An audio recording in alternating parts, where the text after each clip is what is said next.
tous, bienvenue pour cet événement spécial Halloween. Aujourd'hui on va voir plein de choses ensemble. Donc j'ai mis un petit chapeau de sorcière pour l'occasion que je ne vais pas garder très longtemps. C'était juste pour être un peu dans le thème. Voilà. Pas besoin de se déguiser tout le temps.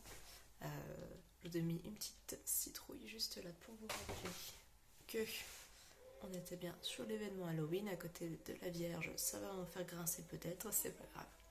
Alors, je me présente juste très brièvement pour que vous sachiez un peu quand même à qui vous avez affaire. Je suis Camille Corgé, je suis conseillère naturopathe et je continue ma formation de naturopathie donc, pour devenir naturopathe et praticienne naturopathe. Donc j'ai une formation à l'école Pranathéna pour ceux qui connaissent. Je suis également énergéticienne et médium et aussi sorcière. Voilà. Donc sorcière, vous prenez pas peur avec ce mot, c'est un mot qui à la base veut dire guérisseur ou guérisseuse. Voilà. Donc il n'y a rien de...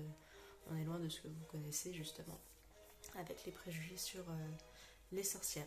Donc pourquoi en fait moi je fais cet événement, c'est justement parce que comme pour le chapeau de la sorcière et la sorcière, il y a beaucoup de préjugés autour de ça. Les préjugés qui sont négatifs. Et donc je voudrais qu'on remette un petit peu les pendules à l'heure sur ce qu'est réellement Halloween, parce que les préjugés qui reviennent, c'est que c'est une fête satanique et que c'est glauque, c'est macabre, tout ça. Tout ce que vous avez déjà entendu, je vous apprends rien du tout. Donc on va faire la lumière sur la vraie fête d'Halloween. Et ben c'est parti. Alors, comment on va procéder ? On va voir ensemble. Donc j'ai une petite note à côté, hein, donc si vous me voyez regarder, c'est normal, c'est parce que j'ai mon fil conducteur. On va regarder déjà ensemble, retrouver un peu, on va refaire l'historique d'Halloween.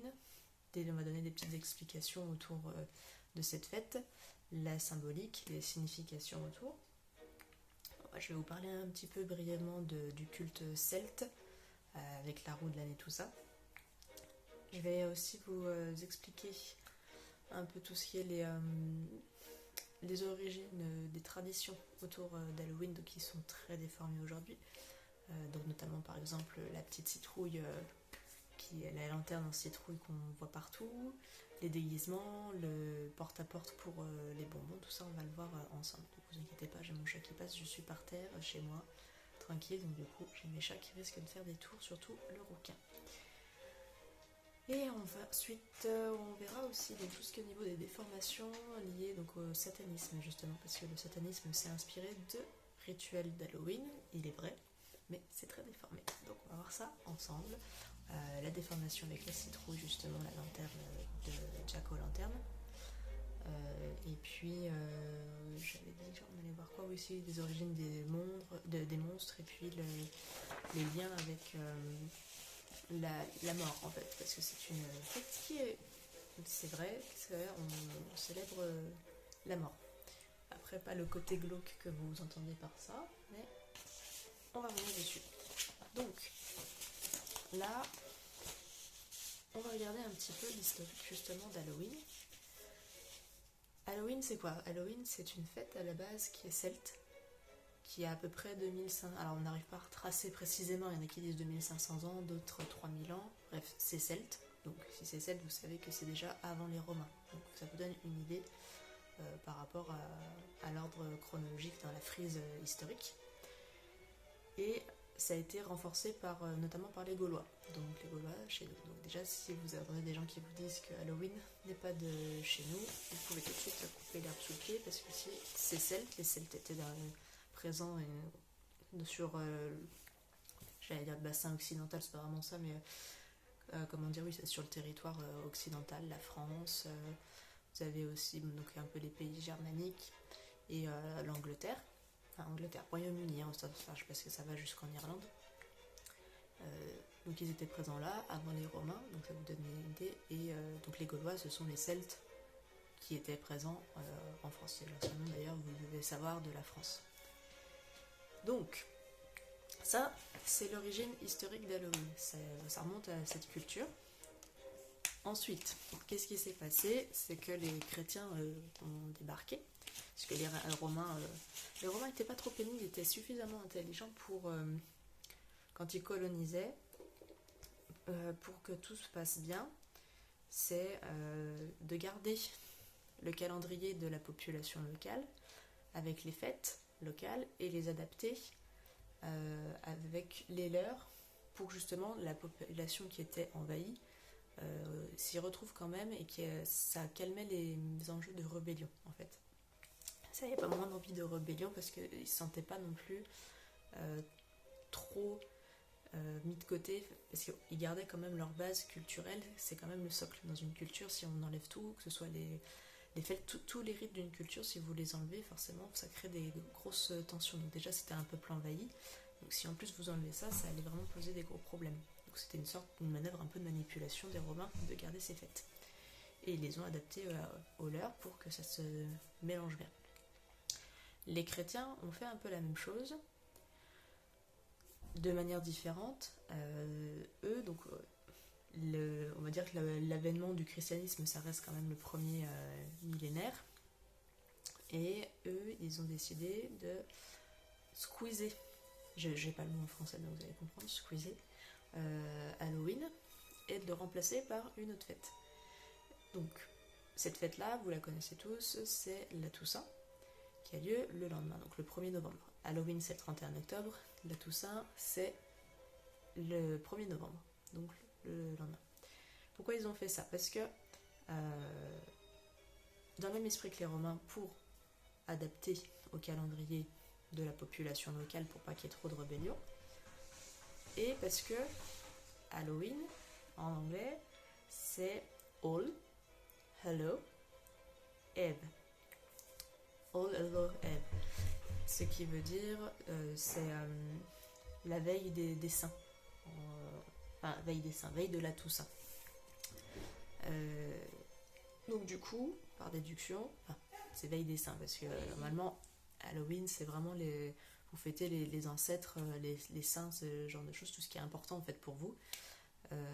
Donc, après ça s'est transformé en Toussaint, parce que oui, c'est la fête, c'est la veille de la fête de tous les saints. Voilà, en gros, littéralement c'est ça.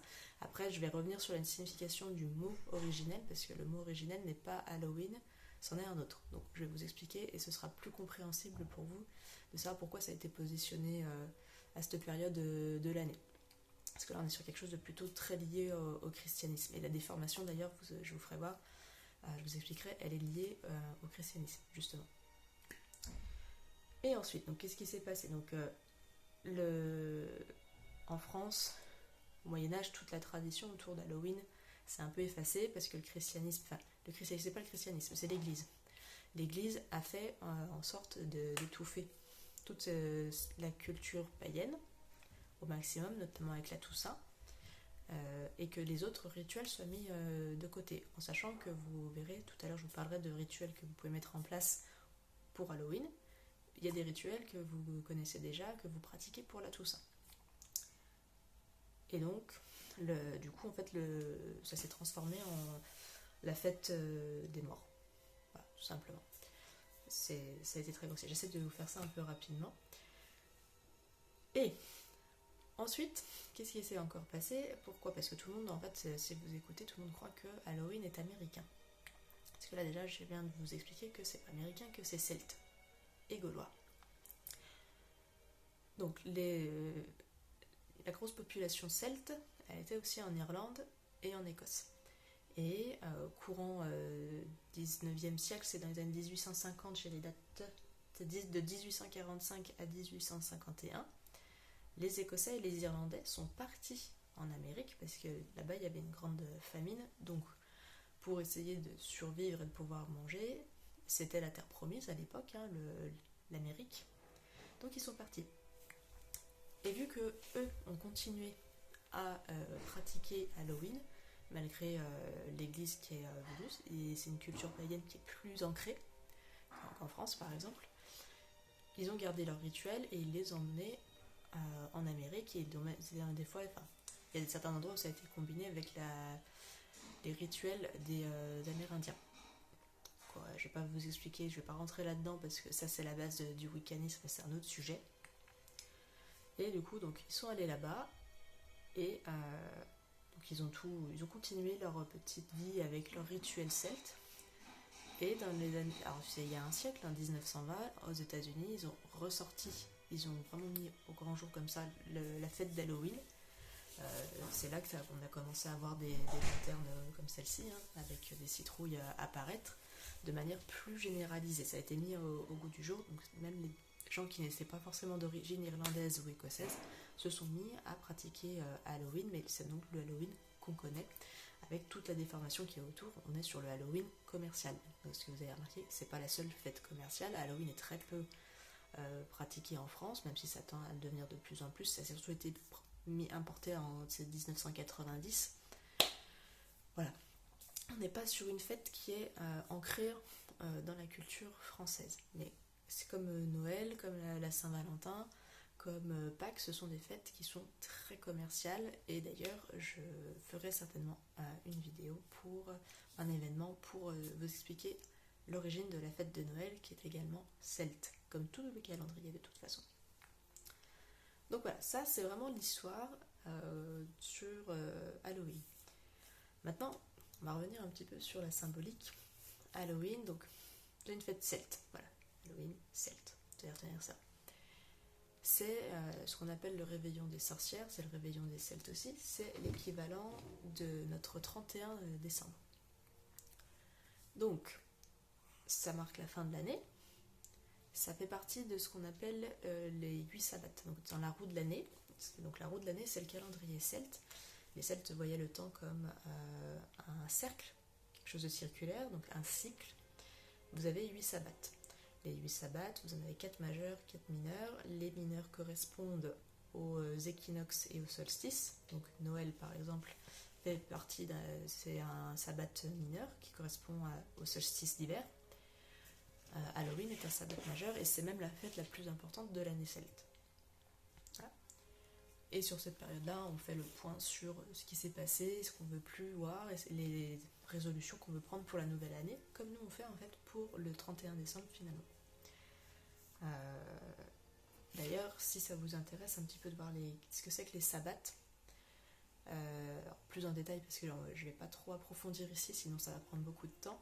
J'ai fait des vidéos donc, sur ma chaîne YouTube pour justement expliquer un petit peu ce que c'est et quand est-ce qu'on peut les fêter, comment on les fête. Je suis en train de voir si je peux essayer de mettre mon...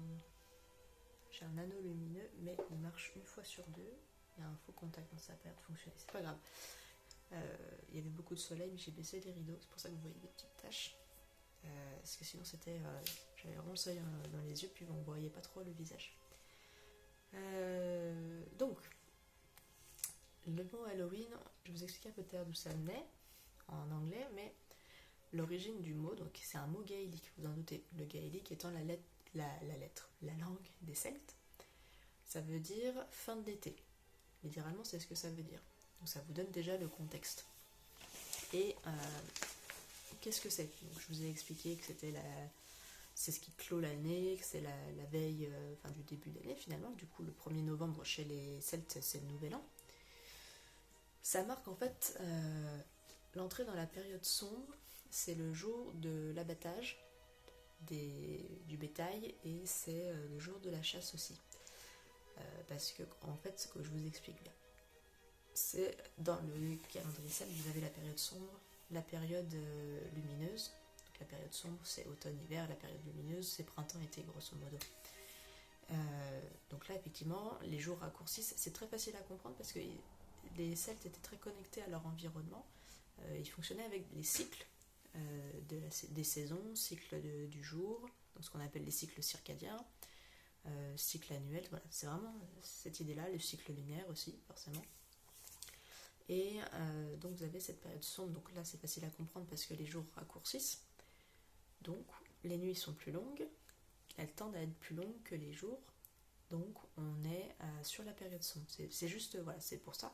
Et dans cette période, pour ceux qui ont l'habitude de voir des fruits et légumes pousser, qui font vraiment attention à la nature, vous savez tous que cette période-là, c'est difficile d'avoir des produits de la terre. La terre, elle a besoin de se reposer.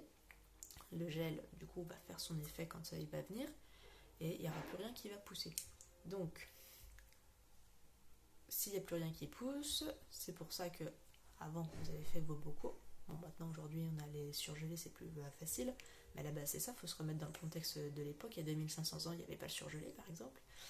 Vous dépendiez vraiment de votre bétail et des cultures que vous aviez et de la cueillette. En gros c'est ça. Vous n'aviez pas le supermarché du coin qui pouvait vous dépanner. Donc là grosso modo la seule chose que vous pouviez récupérer c'était des animaux pendant la chasse et les animaux de votre bétail que vous tuiez pour pouvoir survivre pendant l'hiver. Donc c'est ça la fête d'Halloween et c'est pour ça qu'il y a ce côté sanguinolent. Mais je vous expliquerai un peu plus tard. Donc voilà ce que ça marque. Et d'ailleurs, s'il y en a parmi vous qui connaissent un peu la mythologie grecque, on peut faire le lien avec Perséphone qui est 6 mois de l'année aux enfers, donc qui correspond à cette période-là, et 6 mois sur Terre avec sa mère Déméter pour justement repeupler un petit peu la terre de végétaux et qu'elle soit plus fertile et que tout le monde puisse survivre. C'est le même principe. Voilà. Et on peut vraiment faire cet aparté si ça vous aide à comprendre, du coup je vous laisse cette info. Donc c'est la fin d'un cycle et c'est le début d'un nouveau, tout simplement. L'idée en fait, c'est d'honorer le... Alors oui, on honore la mort. Comment moi je vois les choses? Moi je suis le calendrier celte, donc, qui s'appelle la roue de l'année. Moi je vois ça comme la course en fait du soleil au cours de l'année. Donc là, dans la culture celte, on dit que c'est le dieu solaire qui retourne sous terre, donc qui meurt. Effectivement, donc il y a la connotation de la mort. Donc pour moi c'est juste voilà, c'est le soleil qui effectivement diminue. Et l'idée c'est juste voilà, de l'aider. On l'accompagne à Halloween, on respecte justement qu'il s'éteigne pour mieux revenir à Noël justement. Et l'idée c'est ça, c'est d'accompagner le cycle solaire. Il retourne dans le monde souterrain et il renaît à Noël. Et d'ailleurs, il renaît à Noël. Qui c'est qui renaît à Noël? C'est Jésus pour les chrétiens qui regarderaient, ou ceux qui ont suffisamment de connaissances sur le christianisme. Vous savez tous que du coup Jésus c'est voilà, il revient, il est là, c'est la naissance du soleil. Enfin, moi je vois ça comme la naissance du soleil, mais c'est du coup la naissance du soleil chez les chrétiens, c'est le soleil, l'équivalent ce serait Jésus. C'est pour ça que cette date, ça a été placé ici sur le 25 décembre. Même si Noël à la base c'est pas exactement le 25 décembre, c'est le 21. Mais voilà, ça peut vous expliquer. Vous avez déjà un début de réponse sur pourquoi Noël est placé à cette date. Donc on honore effectivement la mort, mais pas que. Parce que tout est interconnecté, c'est pas comme dans la vision occidentale qu'on a actuellement, liée justement à ce que l'Église a inculqué. La mort fait partie de la vie. Donc là, c'est quand vous avez conscience de la mort, vous savez que c'est une période de repos, mais que ça revient derrière. Comme la nature meurt, se repose l'automne, surtout fin de l'automne et pendant l'hiver, et elle a besoin de ce temps pour revenir au printemps. Si vous n'avez pas d'hiver, de toute façon, c'est foutu, les plantes, ça ne repousse pas.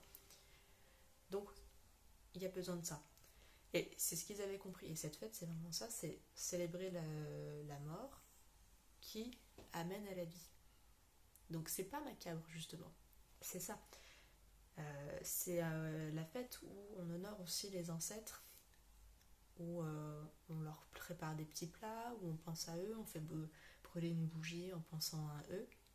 Donc c'est plutôt très joyeux en fait Halloween. Il y a une autre culture qui pratique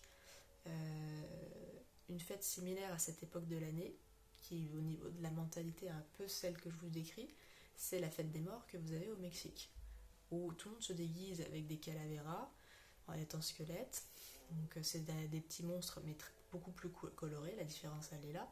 Mais l'idée est la même, c'est qu'ils ne voient pas la mort de manière négative comme on peut l'avoir dans notre culture. C'est pas une fin en soi, il n'y a pas de peur liée vraiment à ça.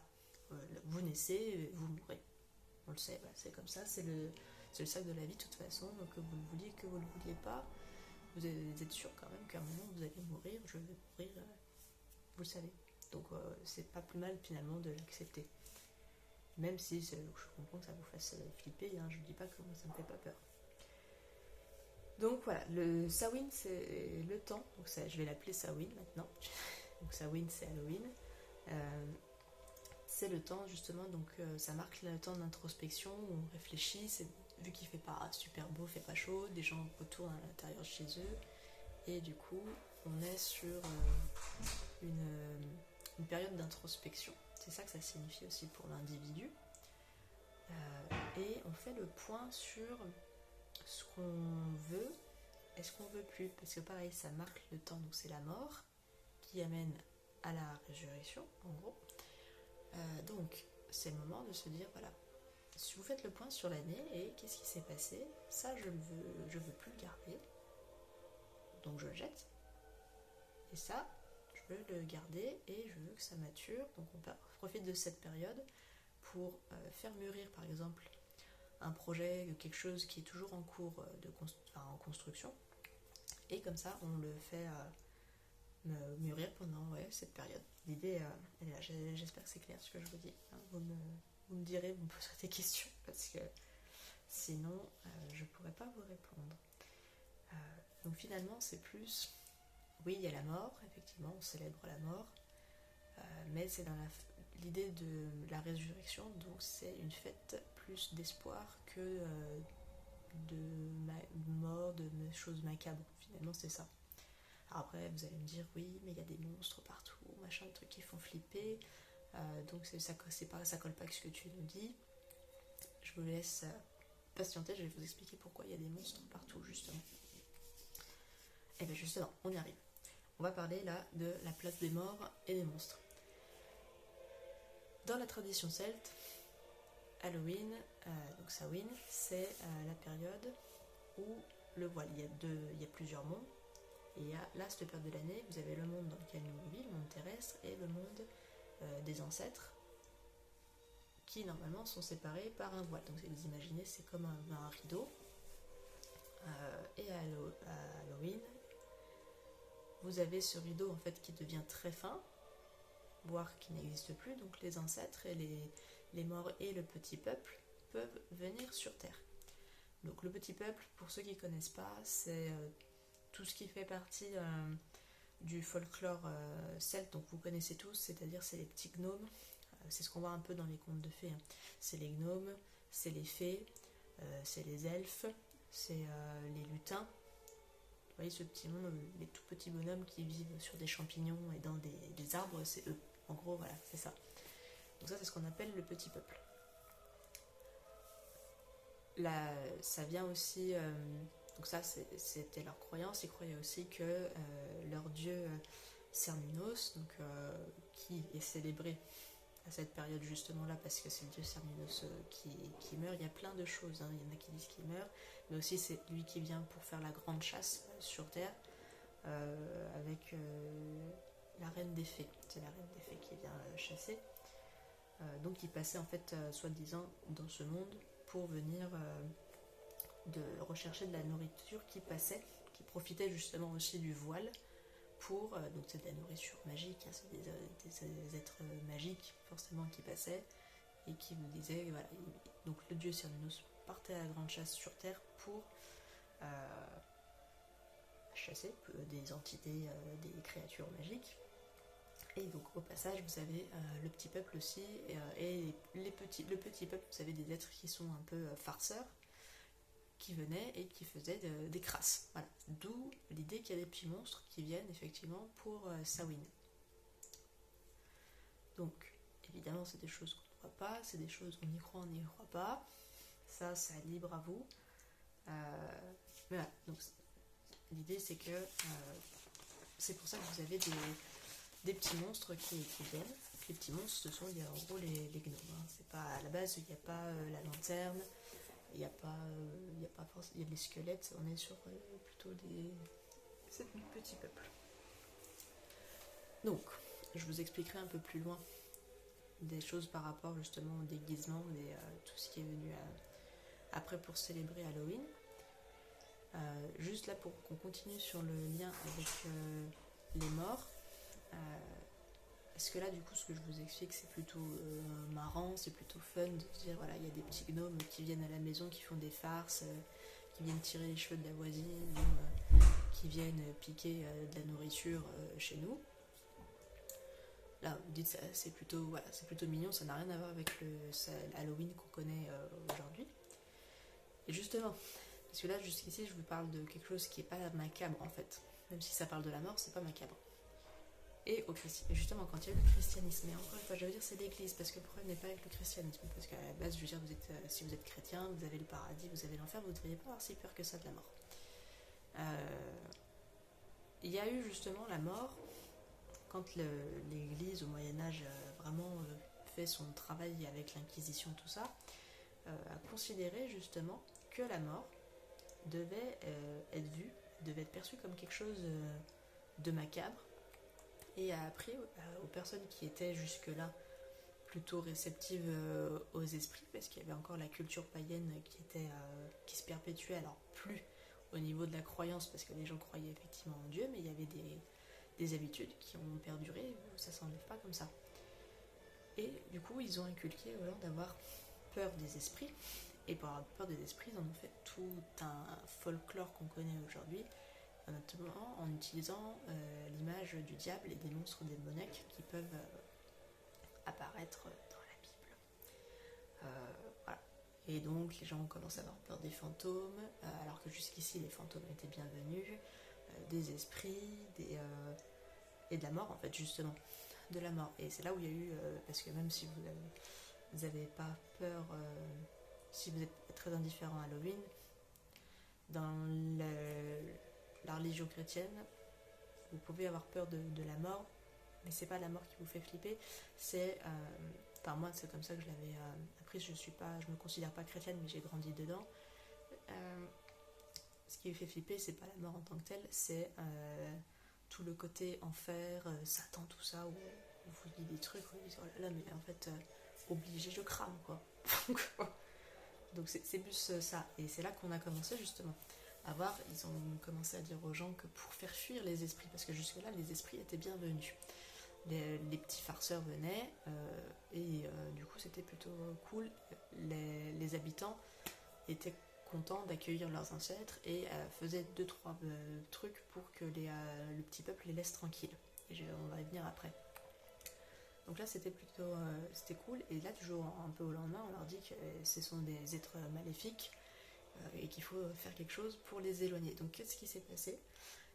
Les gens, ils ont commencé à creuser des lanternes, alors pas dans des citrouilles, parce qu'à l'époque, les États-Unis, l'Amérique n'était pas connue, donc il n'y avait pas de citrouilles, parce que la citrouille vient d'Amérique. Donc les gens creusaient des navets, des gros navets, pareil, avec un smile bizarre, un peu psychopathe. Pour faire peur, ils mettaient ça à l'entrée de chez eux, pour faire peur aux esprits qu'ils ne rentrent pas chez eux. Donc avec le mythe de Jack O'Lantern qui est venu derrière, et je vous expliquerai le mythe de Jack O'Lantern. Et donc du coup on a gardé cette culture de creuser alors des citrouilles maintenant. Donc du coup les citrouilles, c'est parce que comme je vous expliquais tout à l'heure, les Irlandais et les Écossais sont allés en Amérique, et du coup plutôt que de creuser des navets, ils ont creusé des citrouilles qui étaient prépondérantes là-bas, et puis en plus c'est plus gros, c'est plus facile à creuser qu'un navet, je pense. J'ai jamais creusé le navet, mais à mon avis ça doit pas être le plus simple. Voilà, donc là ça vous explique justement un peu le côté peur qui a été instauré autour d'Halloween, parce qu'on passe d'une fête celte qui ne fait pas peur du tout, où la mort est accueillie, les ancêtres sont accueillis, le petit peuple, donc les petits monstres aussi, sont accueillis,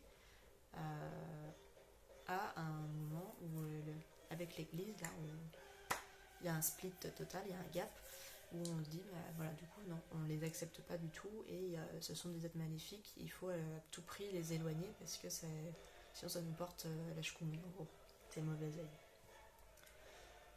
Et donc, voilà, ça vous explique un peu. Ce que faisaient les habitants, en fait, avant, les Celtes, c'était que pour être tranquille, parce que là, en fait, le petit peuple, il faisait quand même des farces. Donc pour être tranquille, ce que les gens faisaient, c'est qu'ils se grimaient et se déguisaient en petit être en petit peuple, pour non pas effrayer le petit peuple comme c'est couramment entendu, mais pour être assimilé. C'est-à-dire que si vous êtes assimilé, que le petit peuple vous reconnaît comme étant de leur espèce, ils vous laissent tranquille. Et du coup, ils vous font pas de farce. Donc c'est à ça que servent les déguisements et le fait de se maquiller à Samhain. Après ça a été transformé en disant que c'était pour faire flipper les esprits, mais en fait c'est pas du tout ça à la base. C'est juste pour qu'on se dise voilà, on est comme eux, comme ça ils nous foutent la paix. C'est quand même beaucoup plus soft que ce qu'on vous transmet quand on vous parle d'Halloween de manière générale. On est sur un respect en fait entre un monde invisible et le nôtre. C'est de la cohabitation bien plus intelligente que de dire ça c'est mauvais, ça nous fait peur parce qu'on connaît pas. Bon, voilà. C'est ça. Maintenant, on va parler aussi du trick or treat. C'est le porte-à-porte qu'on fait, qui se fait pas tant que ça en France. Vous savez, donc vous avez les bonbons, les gamins viennent, ils sonnent à votre porte et ils vous demandent des bonbons, sinon ils vous jettent un sort. Donc ça vient du fait qu'à cette époque de l'année, il y avait une tradition de porte-à-porte, mais pas pour les bonbons, pas avec des enfants, c'était les gens les plus pauvres de la ville qui venaient et qui frappaient chez les personnes qui avaient les maisons les plus cossues, donc les gens les plus riches forcément, et ils demandaient du bois pour se chauffer, ils demandaient de la nourriture. La personne en face avait le droit de refuser. Alors le problème c'est que il y a eu des gens frustrés parce qu'il y a eu des refus, et ça s'est terminé aussi en vol, donc il y a eu aussi pas mal de dégradation, c'était assez mal perçu, donc en fait on jouait des mauvais tours aux personnes qui refusaient. C'est pour ça que c'est le bonbon ou farce, je crois que ça s'appelle en français. C'est ce qu'à la base vous demandez un truc, et si vous refusez, ça rappelle à l'époque où on détériorait en fait l'habitation de la personne qui refusait, tout simplement. Hein, voilà, c'est aussi simple que ça. Hein, donc à la base, c'est juste ça. Il n'y a pas d'histoire de bonbons. Aujourd'hui, on donne des tas de bonbons. Comme ça, les dentistes sont contents et les enfants ont plein de caries et ça leur fait de l'argent. Je plaisante. Non, c'est pas les dentistes, c'est pas un complot de dentistes, mais c'est vrai que du coup, les gens donnent beaucoup de bonbons, mais à la base, il n'y a aucun rapport. Après, je trouve que c'est une activité qui peut être sympa pour les enfants. Voilà. Là, je vais rentrer un petit peu plus sur la déformation du christianisme, parce que là, donc, je vous ai déjà expliqué 2-3 trucs. Mais là, donc, si on regarde un peu la déformation du christianisme, je vais vous parler de Jack-o'-lantern, juste ici, qui est une pure invention du christianisme. Parce que il y a, si vous avez déjà écouté ou lu quelque part les origines de Jack-o'-lantern, vous avez vu le mot diable, c'est obligé. Qui dit diable dit que c'est lié à une religion monothéiste, en l'occurrence c'est le christianisme. Parce que chez les Celtes, le diable n'existe pas.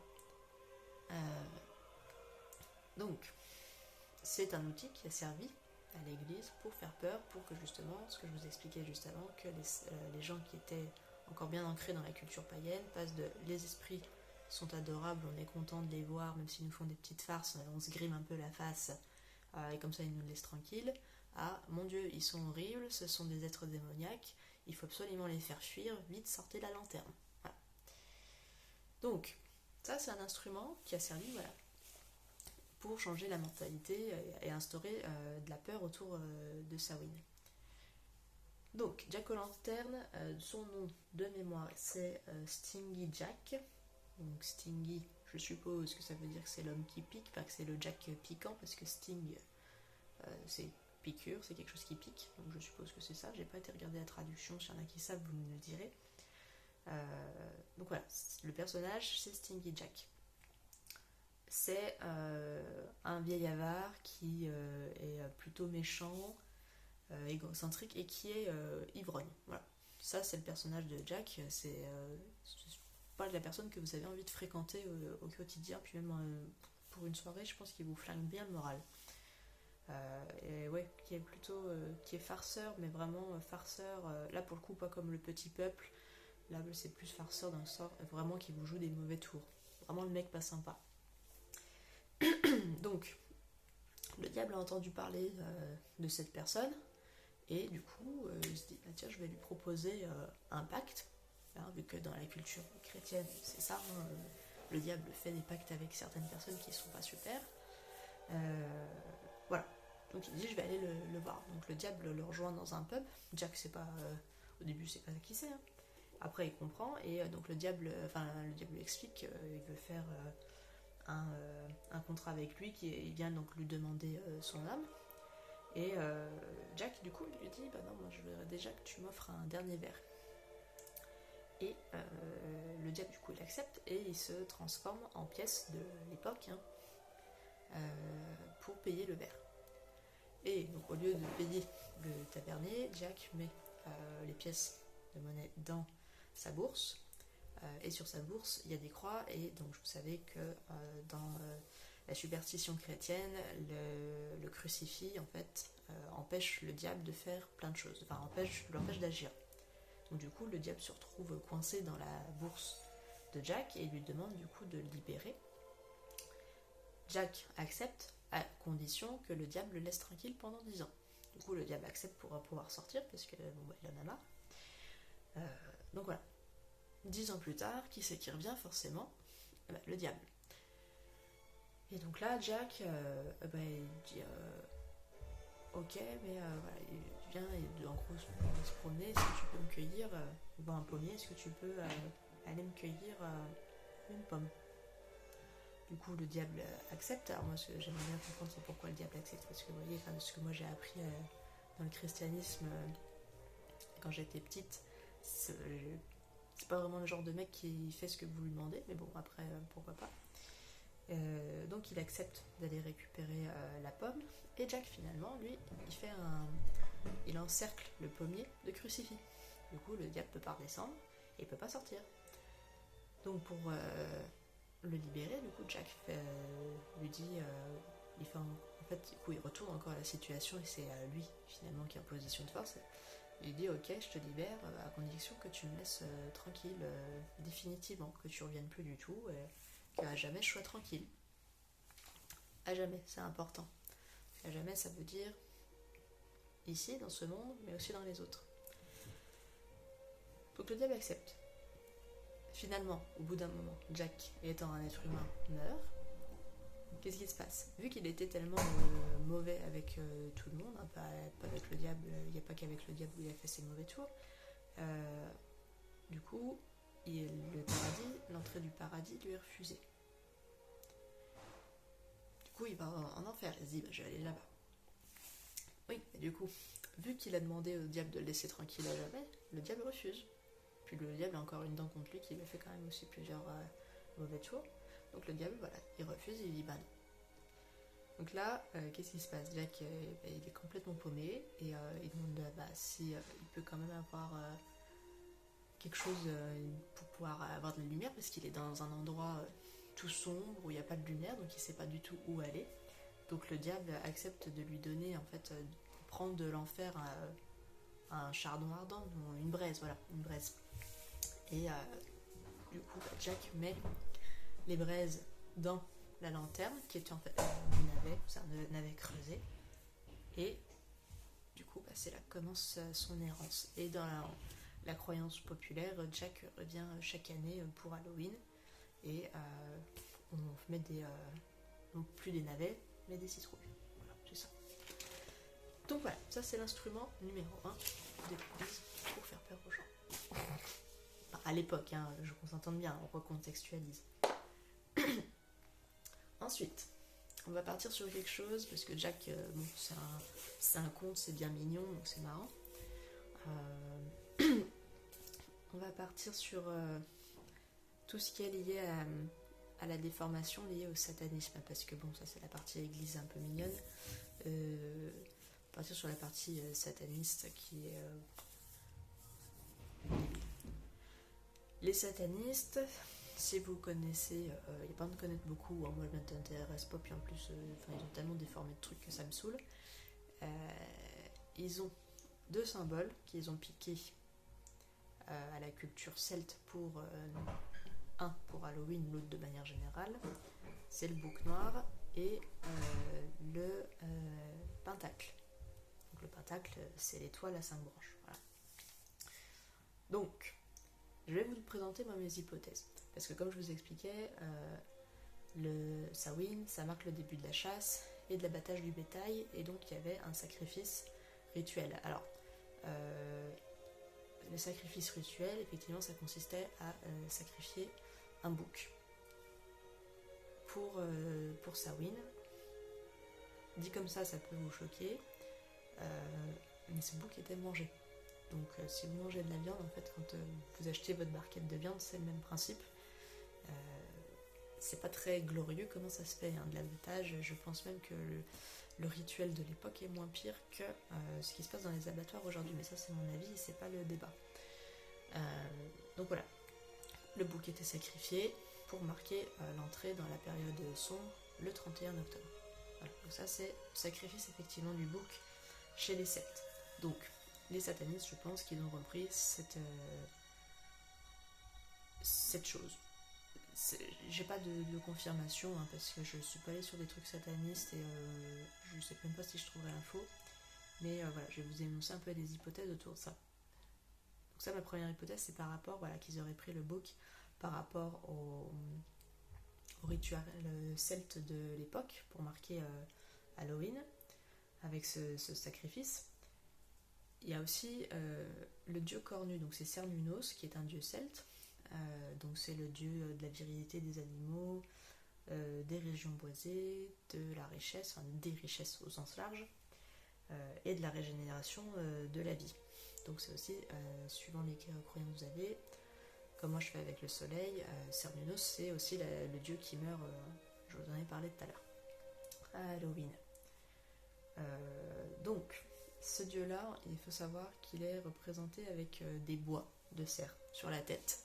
Donc, est-ce que c'est pour ça peut-être qu'ils ont mis un bouc, parce que le cornu aussi, le diable est cornu. Donc, est-ce que c'est ça qu'ils ont pris de ce dieu, sachant que c'est des bois de cerf, et qu'il est souvent représenté aussi avec un serpent qui a une tête de bélier.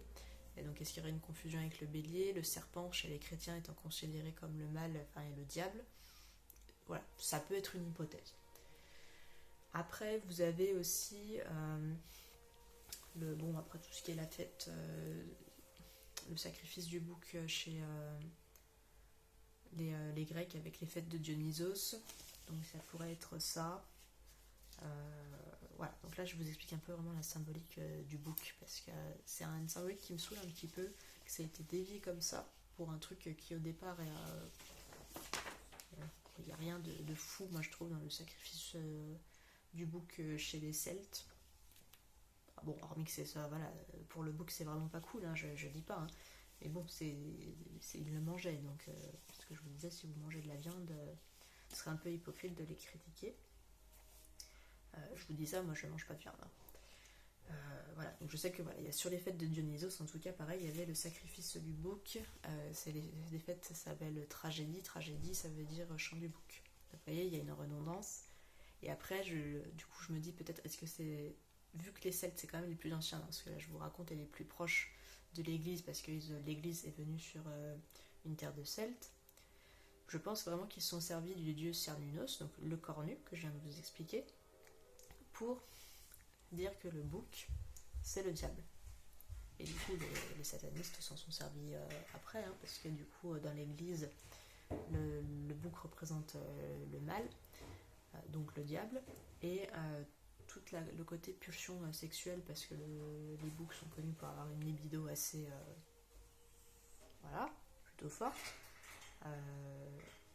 Et vu qu'après ils ont instauré le bouc émissaire avec la fête de l'expiation, où il y avait un bouc qui était immolé, sympa pour lui, hein. Vous voyez, quand je vous dis que le rituel celte, pour moi je le trouve pas si choquant que ça, parce qu'il était mangé, pas torturé, hein, il était sacrifié effectivement, mais il était mangé. Là il était immolé. Bon, pour moi là on est sur de la torture pure, on est sur une violence qui est inutile. Et le deuxième était libéré, mais représentait, en fait ceux qui étaient brûlés représentaient tous les péchés qu'on voulait pas voir, je sais pas quoi, et puis l'autre qui retrouvait sa liberté, il représentait en fait toutes les fautes du peuple, et on l'envoyait tout seul c'était là, par exemple un endroit un peu désertique, on le laissait tout seul là-bas. Alors a priori il y en a eu qui se sont fait qu'on a fait tomber d'un précipice, mais sinon on le laissait errer tout seul dans les endroits un peu désertiques, parce qu'on disait qu'il rejoignait Azrael, pas Azrael, Azazel. Azazel, c'est un démon. Alors, Azarel ou Azarel. Azazel, je crois. Azazel, c'est un démon de la religion chrétienne, hein, c'est un peu. C'est pas le bras droit du diable, mais bon, c'est un démon. Et a priori, il le rejoignait pour lui donner tous les péchés du peuple, je sais pas quoi. Enfin, pour moi, c'est un peu trop capillotracté, et puis j'ai une vision. Enfin, je suis pas très réceptive à ce truc. Mais voilà, du coup, je ferai le lien en fait avec ça. Ouais, c'est pour vous expliquer un peu tout ce qui s'est passé. Et du coup, je pense que les satanistes sont partis du bouc émissaire, qui lui-même vient, je pense, du dieu Cernunnos et du sacrifice du bouc qui a lieu à Samhain. Et du coup, ils s'en sont servis comme exemple de choses pas cool pour leurs trucs bizarres qu'ils font. Enfin voilà, j'aime pas du tout ces trucs. Mais le problème, c'est que du coup, ça contribue à renforcer le lien, par exemple, que Halloween et fête sataniste, c'est la même chose. Tout ça parce qu'il y a un boucle. Voilà. Parce qu'ils ont utilisé, pour moi, des images qui viennent de la culture celte, mais dans le mauvais sens. Voilà. C'est mon hypothèse. Bon, puis après, ils utilisent aussi le pentacle. Donc le pentacle, c'est...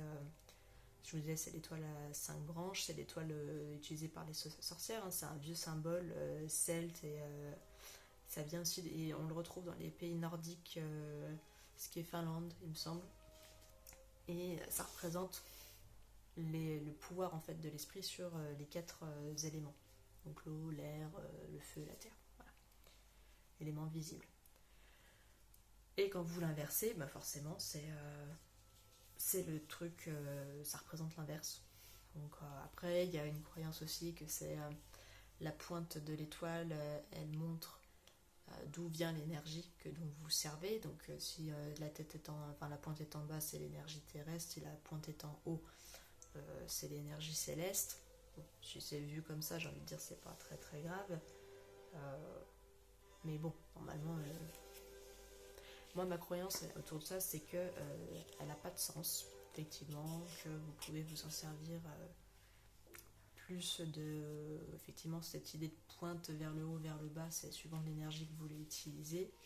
Et en tout cas, les satanistes s'en sont servis avec la pointe tête en bas, parce que ils peuvent mettre la tête d'un bouc noir dans ce sens-là, comme de par hasard. Donc ça les arrange bien. En tout cas, ça a tout été.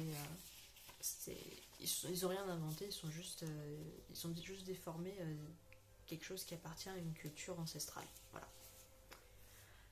Donc là, j'ai refait un peu le point sur tout ce qui est les traditions, l'histoire. Donc ça a pris plus de temps que ce que je pensais. Concrètement, là, si vous avez des questions, vous me le direz, hein, vous m'en ferez part. Je vous répondrai, il n'y a pas de souci. Concrètement, là, si vous voulez fêter Halloween de manière, voilà, comme je vous expliquais, il n'y a rien de gothique, il n'y a rien de macabre, il n'y a rien de démoniaque dedans. Vous savez pas trop quoi faire, parce qu'à part vous grimer et un peu décorer, vous savez pas forcément quoi faire. J'ai envie de dire, c'est très bien, décorer. On peut porter les fleurs aux morts. Donc ça, c'est un rituel que je vous disais au début, qui maintenant se fait à la Toussaint, mais au départ, ça se fait le 31 octobre. Parce que on accueille les ancêtres, comme je vous l'ai expliqué, et du coup, on est content de les voir.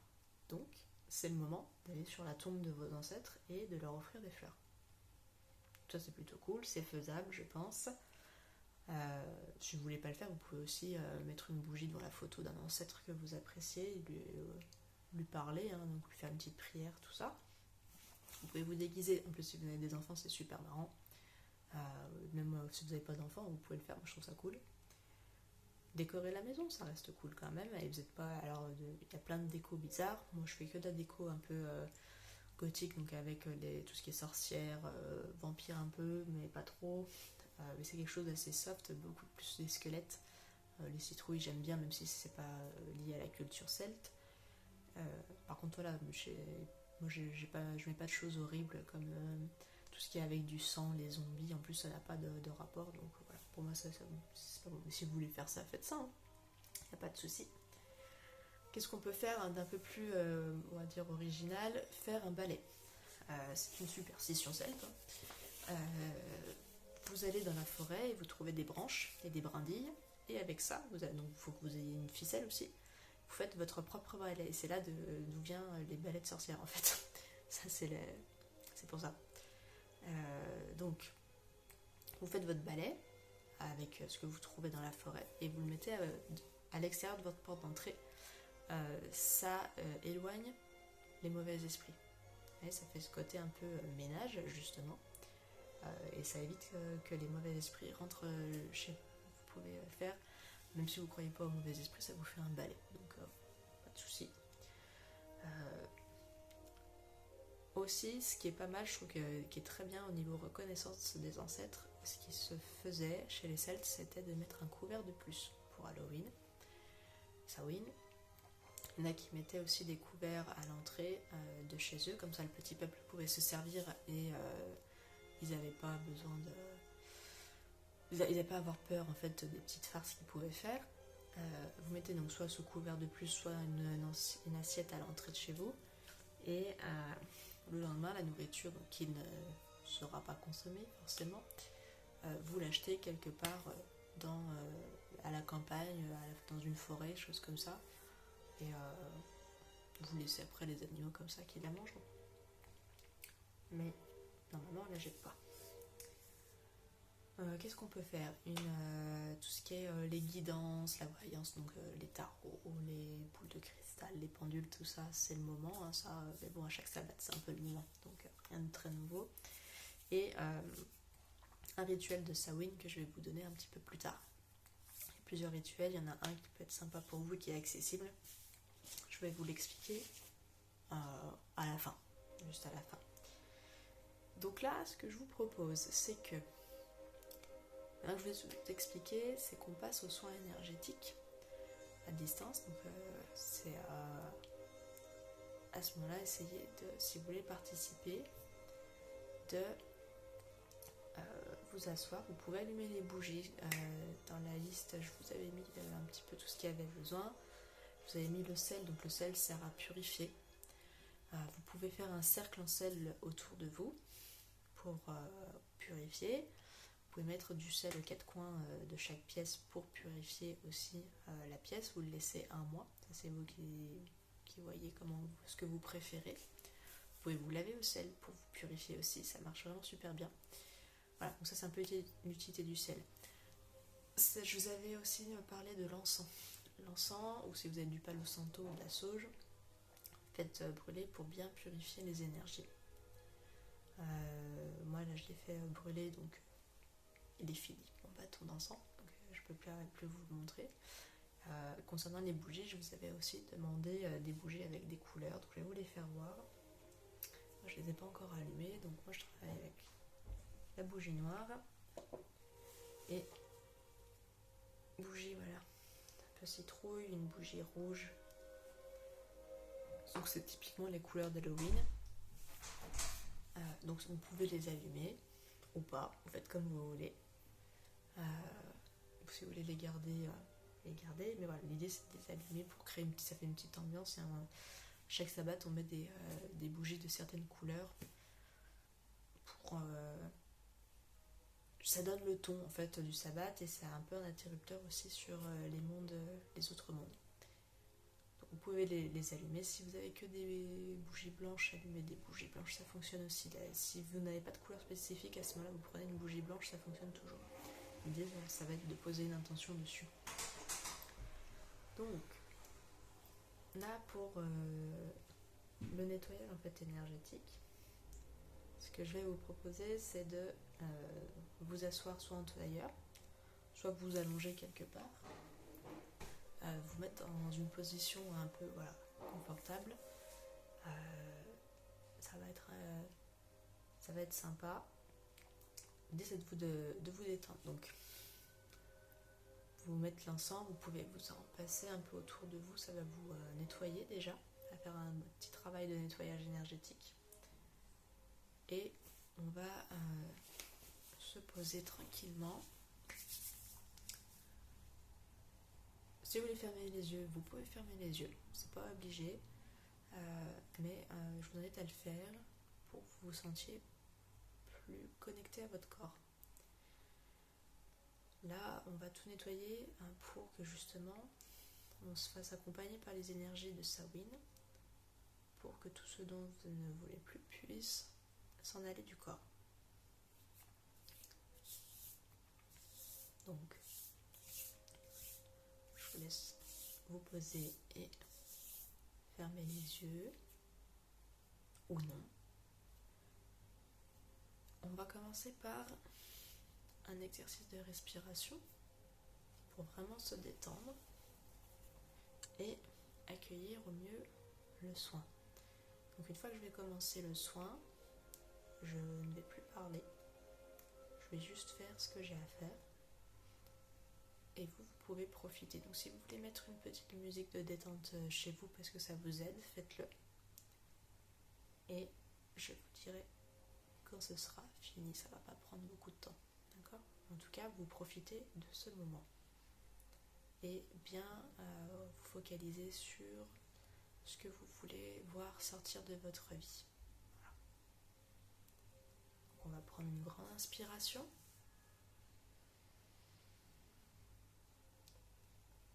Et on expire.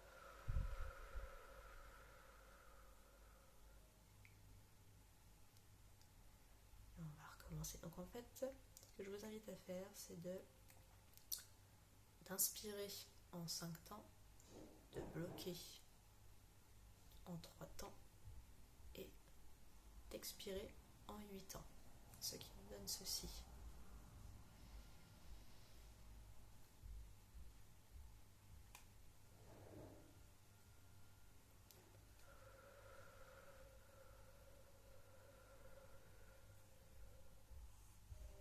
Et on inspire.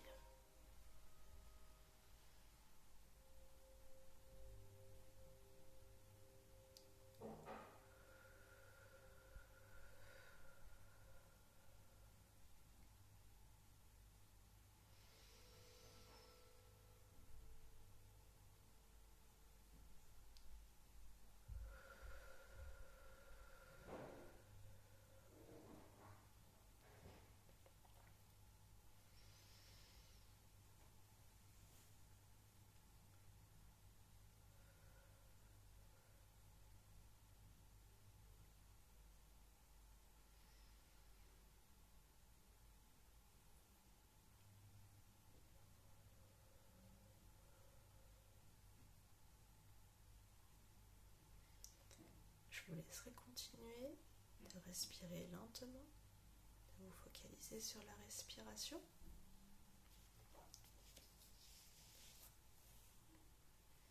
De vous sentir beaucoup plus lourd et bien ancré dans le sol.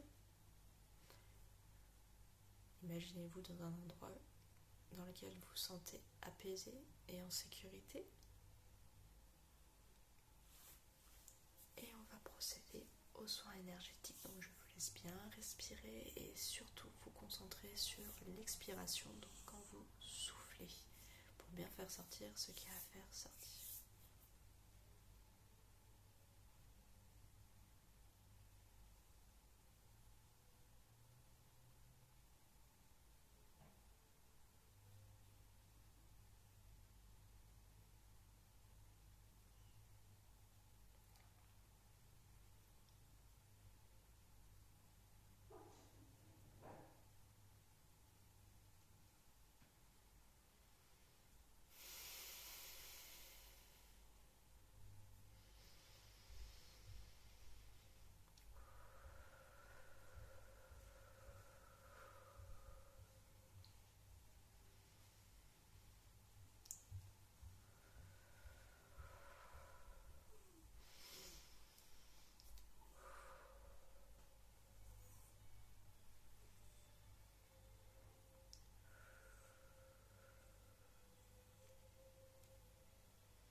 j'ai mes écouteurs qui ne fonctionnent plus. Hop. Alors j'ai plus de batterie, j'espère que le son sera bon. On continue le soin énergétique.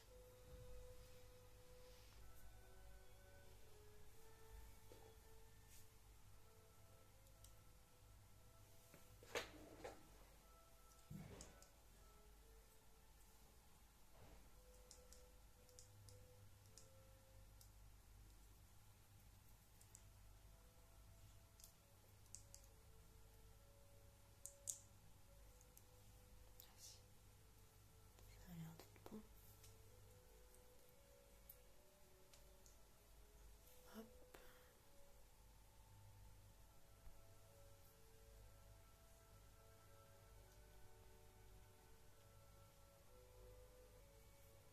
Si c'est bon, c'est reparti. On a eu un petit couac technique. Je vous laisse bien reprendre la respiration. Hop. Ça n'interférera pas avec ce que je suis en train de faire, vous inquiétez pas.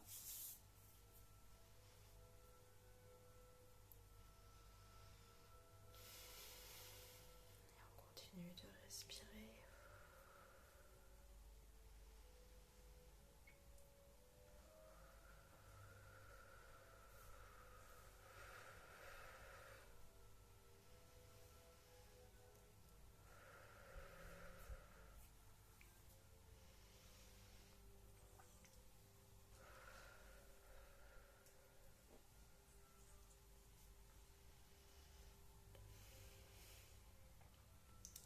Si vous sentez des sensations de picotement ou de chaleur, c'est normal. C'est là que l'énergie à nettoyer est la plus forte.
vous laisser revenir doucement à vous.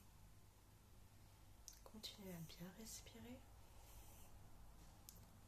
Si vous étiez couché, mettez-vous assis ou restez couché si ça vous le sentez mieux comme ça.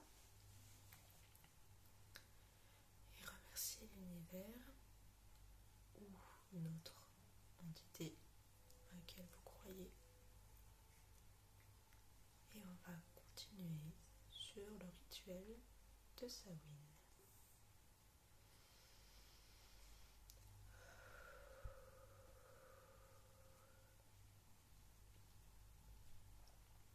Alors, pour le rituel de Samhain, celui que je vous propose, vous pouvez le faire maintenant, le refaire plus tard, comme vous voulez.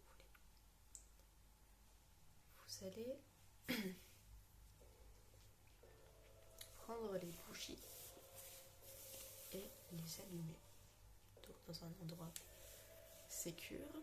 Si vous avez des animaux, faites attention à ce qu'ils ne viennent pas se brûler les pattes.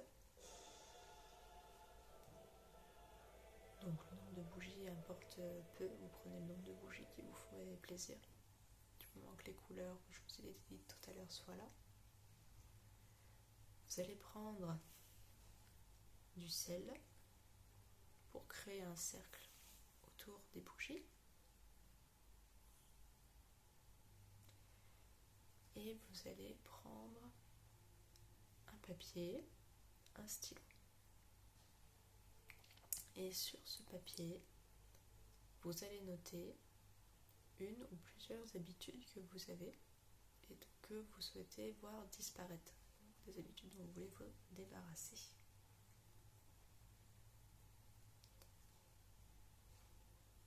Et vous allez ensuite brûler ce papier avec la flamme d'une des bougies que vous avez allumée. Donc ça veut dire qu'il faut que vous munissiez d'un petit récipient en métal ou en verre suffisamment grand. Faites attention à ne pas brûler votre maison. Et donc vous brûlez ce papier. Et à côté vous allez écrire quelque chose que vous voulez voir prospérer sur la nouvelle année à venir, ou une nouvelle habitude que vous voulez mettre en place. Vous réfléchissez comme si vous faisiez donc les résolutions que nous on fait le 31 décembre et le 1er janvier. Et vous allez laisser, ensuite vous pliez ce petit papier et vous allez le laisser au milieu du cercle. Donc vous surveillez forcément les bougies et tout ça, parce que ça reste du feu et que je ne voudrais pas que vous brûliez votre chez vous. Et vous laissez jusqu'à ce que les flammes des bougies soient éteintes. Ce papier, avec les habitudes que vous voulez voir venir dans votre vie, vous laissez jusqu'au bout ce petit papier. Voilà. Et quand les bougies seront terminées, vous allez garder ce papier et le cacher dans un endroit que vous seul connaissez, et le jour où vous aurez ce que vous avez demandé, vous pourrez le jeter, alors le jeter à la poubelle ou le brûler, peu importe, le mettre dans de l'eau, enfin, et bon, respectez la nature, le jetez pas n'importe où s'il vous plaît. Donc voilà, je vous laisserai revisionner ce passage si vous avez besoin de réécouter ou que ce soit un petit peu plus lent pour vous, il n'y a pas de souci. Encore une fois, si vous avez des questions, je vous laisse me les poser et je vous répondrai avec grand plaisir. N'hésitez surtout pas à me poser des questions. Si quelque chose n'a pas été suffisamment clair, je vous répondrai sans souci. Ce que je vous propose pour clôturer donc cet événement, c'est de procéder à un petit tirage de cartes pour voir un petit peu les énergies collectives à cet instant. Si jamais vous regardez plus tard, que vous découvrez la vidéo plus tard, c'est que c'est les énergies du moment pour vous. Pas de souci avec ça. Alors,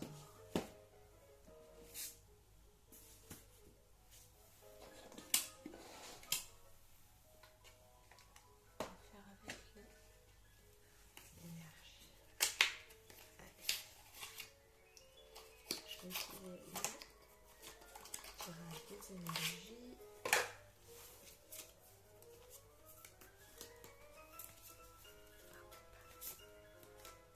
Donc c'est vraiment un petit tirage rapide. Si jamais vous en voulez un pour vous en privé, je vous laisse me contacter directement. Je fais des guidances collectives, soit en direct, soit avec une vidéo. Vous me posez une question et puis je vous tourne la vidéo et je vous l'envoie ensuite. Je vous envoie le lien.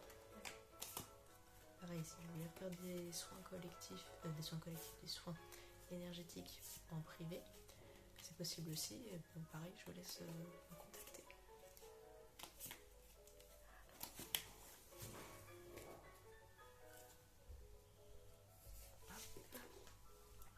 Utiliser ça, ce sera la conclusion. Un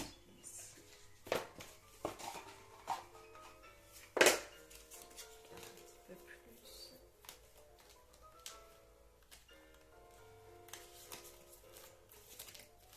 Donc j'utilise là 2 tarots, enfin un tarot et un oracle, mais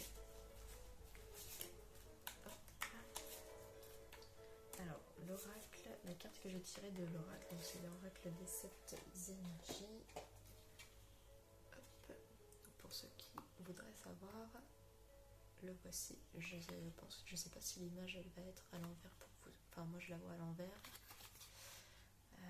C'est donc l'oracle des 7 énergies de Colette Baron-Reid.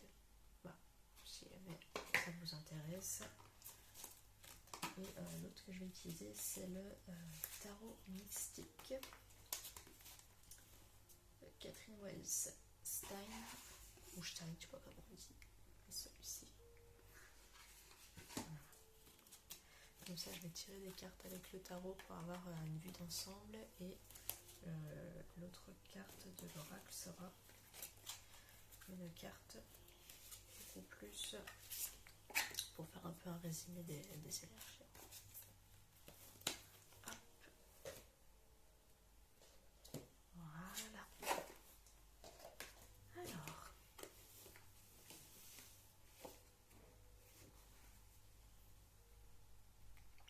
Donc là, on est sur une période de nostalgie. Je vais prendre le petit livret pour qu'on rentre bien dans le détail. Parce que là, de ce que je vois, on est sur une période un peu d'énergie nostalgique, où on reste bloqué dans le passé et on nous invite un petit peu à aller de l'avant et faire preuve de sagesse et d'être peut-être un peu plus pragmatique. Et je vais vous faire voir déjà les cartes et je vais vous lire chacune d'elles à quoi ça correspond exactement. Ça c'est la première, 2 d'épée.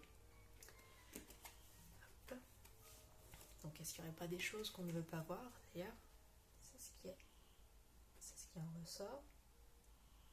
Donc ça c'est la 5 de coupe et la grande prêtresse. Donc je vais vous dire.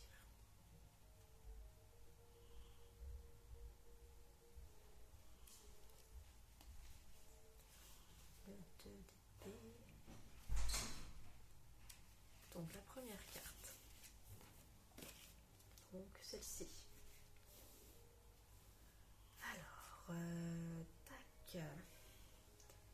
Donc ça, ok. Donc ça, c'est une carte qui nous demande ce qui me manque pour pouvoir vivre en paix et en harmonie. D'accord ? Qu'est-ce que désire notre cœur ? Qu'est-ce qu'on a vraiment dans l'intérieur de nous qu'on aimerait qu'est-ce qui nous pose problème dans la vie un peu tous les jours à l'intérieur, c'est vraiment à l'intérieur de nous, c'est quelque chose de très profond. Qu'est-ce qui nous bouffe la vie en fait et qu'on aimerait ne plus voir dans notre vie. Donc ça correspond un peu aux énergies d'Halloween où justement il y a quelque chose qu'on veut voir disparaître. Donc là, l'idée serait de trouver justement cette chose qui nous taraude et pour justement faire en sorte que ça ne soit plus le cas et qu'on s'en débarrasse. Donc, et c'est quelque chose qui vient du passé, c'est ce que dit l'autre carte. D'ailleurs, on va aller sur cette carte-ci. Donc le 5 de coupe.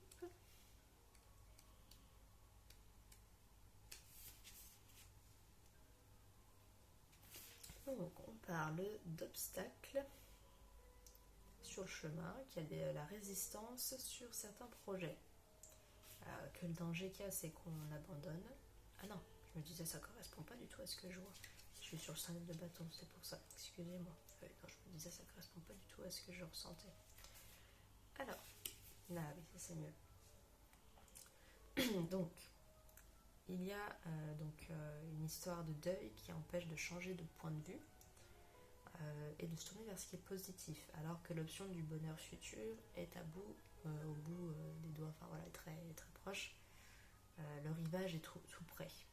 Donc il faudrait laisser le passé derrière soi pour pouvoir avancer. Là, il y a l'histoire de vraiment lâcher. Encore une fois, c'est lâcher quelque chose. Donc on revient à ce que la carte précédente disait, c'est lâcher cette chose qui nous ronge pour pouvoir avancer dans la vie et accéder à ce qu'on veut, ce qu'on souhaite. Donc cette carte montre qu'il y a une sortie à la souffrance. Il est temps de regarder vers l'avant et d'avoir de l'espoir. On a des alliés. Donc on y va. Voilà. Donc finalement c'est pas mal comme carte, ça nous invite vraiment à prendre. C'est vraiment dans la continuité de la première. Et donc la dernière, c'était la grande prêtresse qui est le numéro 2. C'était celle-ci. Il est pas mal du tout ce petit jeu de cartes. Je l'ai gagné il n'y a pas très longtemps. J'aime beaucoup les illustrations, je trouve qu'elles sont vraiment chouettes. Alors, donc là, qu'est-ce qu'on nous dit? Donc c'est une phase d'introspection qui nous invite à écouter notre cœur et notre voix intérieure et à faire confiance à notre intuition. C'est ainsi que cet intermédiaire avec le monde de l'esprit communique avec nous. Elle porte la coquille bleue, symbole de protection des pèlerins, sur le chakra de sa gorge et signale ainsi sa volonté de dialoguer avec nous. Donc est-ce que ce serait pas aussi quelque chose dont on n'a pas envie de parler, qui nous fait souffrir et pourtant il faudrait libérer la parole? Peut-être. Qui plus est, donc la prêtresse est l'initiée et médiatrice entre les mondes, donc on est en plus dans la période d'Halloween, sera là pour nous soutenir quand nous irons courageusement explorer nos zones d'ombre dans ce chemin vers la connaissance et la compréhension de nous-mêmes, dans le voyage le plus important, celui de l'être. Donc on est vraiment sur la phase d'introspection. Donc là, ce qu'on dit, c'est il y a quelque chose qui nous bouffe la vie, qu'on ne veut pas voir, il y a une phase un peu de déni qui vient de notre passé. Il faudrait vraiment faire la lumière dessus pour arrêter de ressasser le passé, avancer. Donc tout ça, ça va nécessiter une phase d'introspection pour bien l'intégrer, pour bien l'éliminer aussi, parce que c'est pas forcément évident. S'il y a un déni dessus, c'est que c'est quelque chose qui est compliqué à digérer. Et pouvoir mieux ainsi s'en libérer. Donc ça, ce sera la conclusion. Elle est belle, hein, cette carte. Je vais vous laisser l'interpréter vous-même, comment elle vous parle. Je pense que ça, c'est un jeu de cartes qui peut parler un peu à tout le monde. Je vous laisse l'interpréter. Donc vous voyez les petits oiseaux. C'est la conclusion du tirage que je viens de faire. Voilà. Donc on arrive à la fin. J'espère que ça vous a plu. Je vous laisserai me poser donc les questions si vous en avez. Et puis pourquoi pas, voilà, si vous êtes intéressé par que je refasse quelque chose de similaire pour Noël, qui sera le prochain sabbat. Comme ça, je pourrais vous expliquer un petit peu aussi toute la symbolique avec le sapin, avec le hou, avec la cannelle, la pomme, tout ça. Je vous laisse me le dire, me faire un retour. Et puis si vous voulez me faire un retour sur ce qui vient là de se passer, ce serait sympa. Ça me permettrait de voir un petit peu comment vous avez vécu l'événement et si vous avez des suggestions pour d'autres événements ou des choses que vous voudriez que je vous partage, n'hésitez pas à me le faire savoir. C'est toujours bon à prendre aussi pour proposer des choses, du partage et pour s'améliorer. Si vous avez des petites recommandations, du moment que c'est fait en bienveillance, moi je suis ouverte. Voilà. Je vous fais des gros bisous et je vous souhaite une très bonne journée et un très bon Halloween.